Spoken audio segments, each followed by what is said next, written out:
All right, folks, the Montgomery, Alabama Hyundai assembly plant is hit with a racial discrimination and retaliation lawsuit after employees say they were made to call a white manager master. 5 black employees, Frederick Coleman, Edward Daniels, Jason Ingram, Stacy Trimble, and Jimmy Williams, say they were denied promotions and punished with bogus write-ups. One of the attorneys representing the black employees is Artur Davis, joining us from Atlanta. Artur, first of all, do they have any recordings? Is this simply anecdotal? Or are there other witnesses who can corroborate the claims that they were forced to call this white manager master? Well, first of all, Roland, great to see you again. I see we have both aged a little bit since the last time we crossed paths. No, great to see you I ain't aged at all. I'm still good. Why did I think that was going to be the response?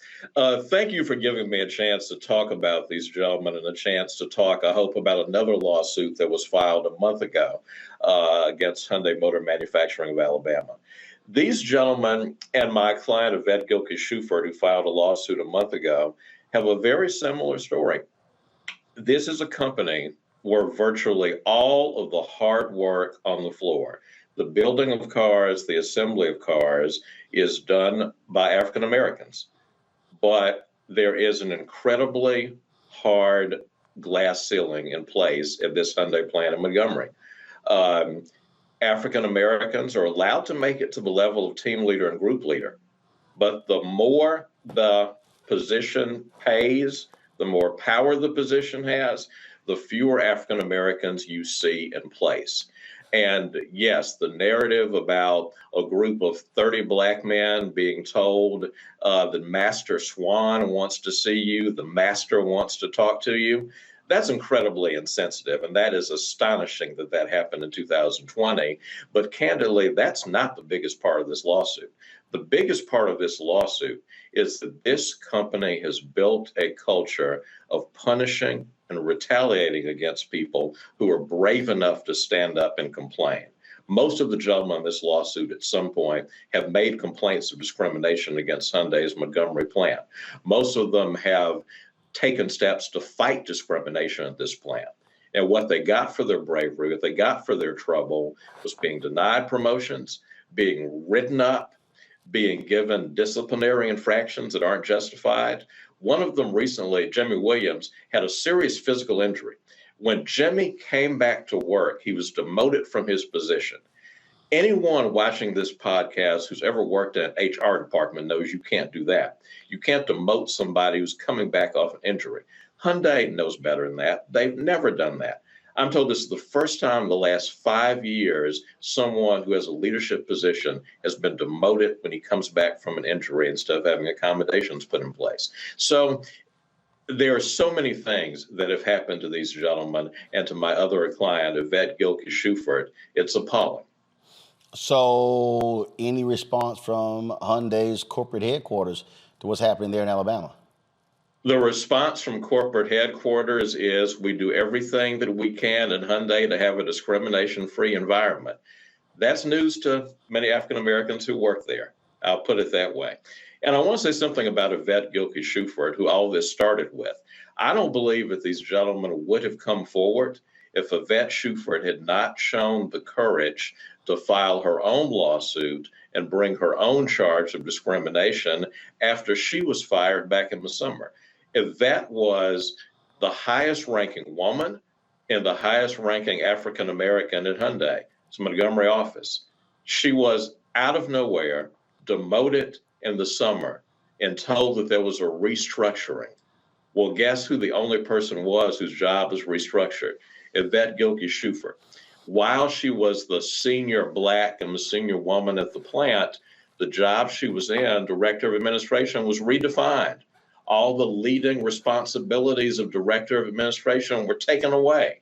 So all of a sudden, instead of being one of the senior, most powerful people at the company, Yvette Gilkey-Shuford is essentially turned into the chief of African American outreach and someone whose task was to keep the black folks at the plant happy.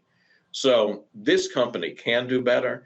you know, and many people in your audience know about all the allegations against Hyundai, the child labor issues, the various practices that are going on that are under investigation by multiple government agencies. This is a company that needs to take a hard look in the mirror. They need to realize that when there's this much smoke, there's got to be fire, and it's happening across multiple federal standards. It's happening in multiple aspects of the operations of this company. Have y'all pulled any of the research to show what's Hyundai's market share of African American buyers? We have not, but I'll tell you, I'd be very interested in knowing that question.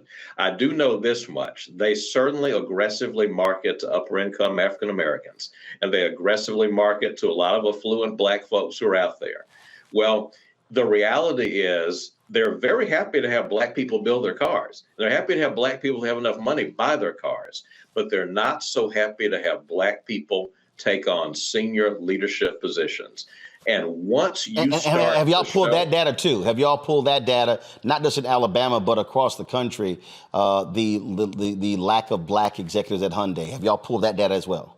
Well, here's what's interesting. Hyundai in California is a completely different animal in terms of its culture than the entity of Montgomery. The CEO of Hyundai in California, as the parent company, is now an African American. There's a Spanish-born individual who is the overall president of Hyundai North America. There's diversity in California. There is no diversity in the senior ranks of leadership in Alabama. So it's not the broad company of Hyundai, frankly, that ought to come under a lens for discrimination. It is this one plant in Montgomery, Alabama. The leadership in California is diverse. It is inclusive. But you enter the lines of the state of Alabama, and you run into a very different culture, a very different set of practices. All right, Artur Davis, we certainly appreciate it. Thanks a lot. Thank you, Roland. Go to my panel here. I'll start with you, Matt. This is the perfect example when we talk about these cases, when you're dealing with these companies. And what they try to do, they try to play the, overall, we don't believe in these things here. But no. Let's look at your numbers. Let's see who's in power. And the reality is Hyundai targets Black people. And I just sent a text message to several different civil rights activists saying, hey, they need to be chin checked as a result of this, because they sure as hell don't mind our money when it comes to buying their vehicles. Yeah, I think Hyundai needs to take a nod from its flagship Sonata and put this lawsuit to sleep, because look, you got 80% of the people who are working on the line, Black people. It's obvious that this is more than anecdotal. And as he said, which I think is brilliant, there's got to be fire there. There's just obviously too much smoke. And what's problematic about this and concerning for me, the question I was going to ask him if I was propounding one to him, is what does a jury look like in the Middle District of Alabama? Because the fact that this is happening at a plant in Montgomery, Alabama, is the most concerning part to me. You have a jury, it's going to be people in that area, presumably people who may engage in the same kind of practices or be, less offended by it than people should be. So that's the real concern, is if they feel empowered to stand on that. We have a workplace discrimination prohibition and all the stuff that we normally hear, but that this kind of thing is going on, particularly with people ranking in the highest ranks, the Black woman that he mentioned. That concerns me for accountability, to kind of harken back to what we were talking about earlier. I mean, what is a jury in Alabama going to think about this? Because, my understanding is they've got to establish that the workplace environment is a discriminatory workplace, and not only what's happening in discrete issues, but overall, right? And that's going to be a concern, because if you have people on the jury who think that this is just one-off bad jokes, it's not that serious, then you may have people who've been discriminated against for a long time and divested of their rights who don't have justice. And that would be my real concern here, what a jury looks like in this instance. These companies have long done sponsorship deals with civil rights groups, Michael, and this is where they need to be called to the carpet. And this is where I think Black organizations should be calling the CEO of Hyundai and saying, it's time for you to address this. Absolutely. And this is, the national chapter of the NAACP, Derek Johnson, National Urban League, and these organizations, whether they receive money or not. Okay. But I think some of them did receive money from Hyundai, but whether national civil rights organizations, whether they received money or not, this is an example of systemic racism when we look at these businesses, when we look at these corporations. And yes, they should come out and demand a response from the CEO. But the other question I would have is, how many complaints before this one did this particular manager have? Because I don't think he just started with these antics. I don't think he just started with these 5 African Americans. So I would be interested to find out, how long has this been going on at this plant in Alabama for Hyundai? And what is it like in other plants as well for Hyundai also?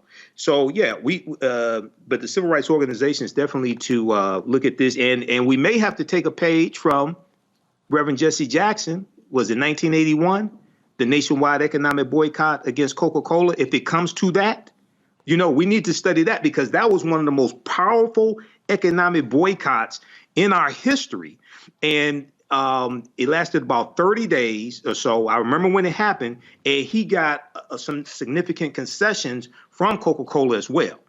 Increase in hiring African Americans at all different levels, deposits into African American and minority banks, distributorships, things like this. So we really need to study that model that Reverend Jesse Jackson laid out and executed also. Kelly? I mean, it's Alabama. That was my first thing. When I heard it, it was just like, it just feels like there's no sense of growth in the mentality down there with anyone who's color redacted. It's just, that's not something that you just come out of thin air with. This is like what Michael was saying. I'm afraid that this is just the tip of the iceberg as far as what this employer was doing to these 5 Black men. I think if they dig a little deeper, they'll find more than just 5 Black men who have been a victim to this man's antics. This is one of those situations in which, again, this didn't come out of thin air. I feel like this was a culture at that plant. I don't think he was the only person at that plant who did anything this egregious. And as far as boycotting is concerned, sure, whatever it takes to hit them where it hurts the most, being their pockets. If a boycott will accomplish that, great. If it's going to just if it's, a situation in which you just fire people, even better. I grieve for these men, because that is not a work environment in which anybody should be subjected to, and I hope that they get the justice that they deserve. All right, folks, back to our Roland Unfiltered video in just one moment. Don't wait till November 8th. We can vote today, y'all. Early vote started this week. We're on Savannah State University's campus. We will be dorm storming today, giving out treats for everyone. We hope to see everyone at the polls when it comes to November. If you believe we got power, let them know. Make some noise. Put a fist up. I need to see a fist in the air because we got power. Come on, you put it up. Come get your shirt. We're out here in the streets of Savannah, Georgia. James, do not forget to go vote. I got you. If we vote the right people in, we can make a change. We can get these resources in our community. I am a woman, and it is important that we have the say-so of what we want to do with our bodies. We're concentrating on entrepreneurism, providing young people with resources and training that they need in order to change their trajectories. We want Black down. Democracy is on the ballot. Voting rights is on the ballot. Voting suppression is on the ballot. I am most passionate about those 3 combined because they all impact each other. Savannah is my home. I care about my community, and I care about representation in my community.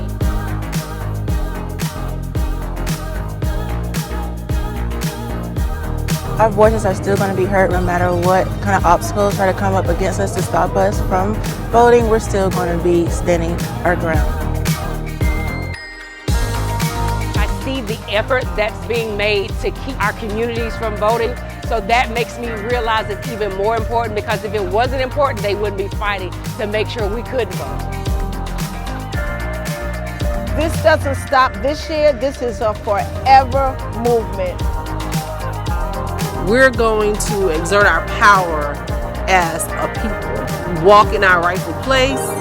We're going to change our communities, fight for our communities, and build our communities.